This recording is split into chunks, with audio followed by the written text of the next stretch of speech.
আপনার ঘরে আগুন লেগেছে, আল্লাহ মাফ করুন আমাদের। হঠাৎ করে আপনি একটা ঘরে আগুন লেগেছে, সেই ঘরে আপনার সন্তান শুয়ে আছে। আপনি ওই সন্তানকে গিয়ে এইভাবে ডাকবেন, বাবা আব্দুল কাদের, তুমি কি ঘুমাইছো? তুমি তো অনেক রাতে ঘুমাইছো, তোমার ঘুমের ডিস্টার্ব করা ঠিক নেই, এটা আমি বুঝি, তাও কি করবা, ওঠো, আগুন লাগছে পাশে, বুঝো না আগুন লাগলে তো তুমি মরেই যাবা। এরকম করে ডাকবেন কে কে দেখি একটু। আচ্ছা, উঠতে চায় না, এবার বললেন যে বাবা তাহলে তোমার মাকে ডাকি, তুমি যেহেতু আমার কথা শুনতেছো না, তোমার মাকে ডাকি। এত কথা ওই সময় বলবেন, কি করবেন? আপনি তো সোজা গিয়ে ওর কোনটা ধরবেন? কলার ধরবেন। কলার ধরে আপনি সিঁড়ি খুঁজবেন, জানালা খুঁজবেন, দরজা খুঁজবেন, যেখান দিয়ে পালা যায় টান দিয়ে বের করে বলবেন যে আগে বের হও।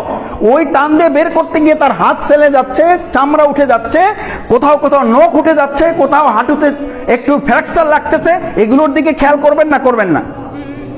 খেয়াল করবেন না? এই যে আগুন থেকে বাঁচানোর জন্য সামান্য সে আঘাতপ্রাপ্ত হওয়াটা ওই সময় তার প্রতি প্রহর না, ওই সময় তার প্রতি নির্যাতন না, ওটা তার প্রতি শাস্তি না, ওটাই তার প্রতি দয়া, ওটাই তার প্রতি রহম, ওটাই তার প্রতি অনুগ্রহ, ওটাই তার প্রতি স্নেহ, ওটাই তার প্রতি ভালোবাসা। কারণ এতটুকু শাস্তি ভোগ না করলে সে বড় আগুন থেকে রক্ষা পাইত না।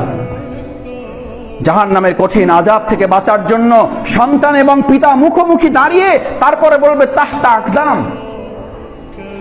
সন্তান বলবে আমার সেই পিতাকে ডেকে নিয়ে আসুন, যেই পিতা তাহাজ্জুদ পড়েছে, নফল রোজা রেখেছে, নফল নামাজের পর নামাজ পড়েছে, টুপি পড়েছে, দাড়ি রেখেছে, লম্বা জামা পড়েছে, সাদাকার পর সাদাকা করেছে, কিন্তু আমাকে দিন প্রতিষ্ঠার জন্য, দিন শেখানোর জন্য, দিনের কাজ করার জন্য সে আমার পিছনে কোনো কাজ করে নাই। আমাকে ইংরেজি শিখিয়েছে, আমাকে বিজ্ঞান শিখিয়েছে, আমাকে ম্যাথামেটিক্স শিখিয়েছে, আমাকে জিওগ্রাফি শিখিয়েছে, সোশ্যাল সায়েন্স শিখিয়েছে, কিন্তু আমাকে কোরআন শেখায় নাই।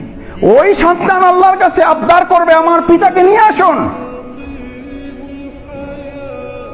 আকদামিনা মিনাল আসফালিন। ওই পিতাকে শুধু নিয়ে আসবে না, ওই জান্নাত প্রাপ্ত পিতাকে সন্তানের পায়ের নিচে রাখা হবে, সন্তান তার বুকের উপরে পা রেখে ওই পিতাকে শুদ্ধ জাহান্নামে চলে যাবে।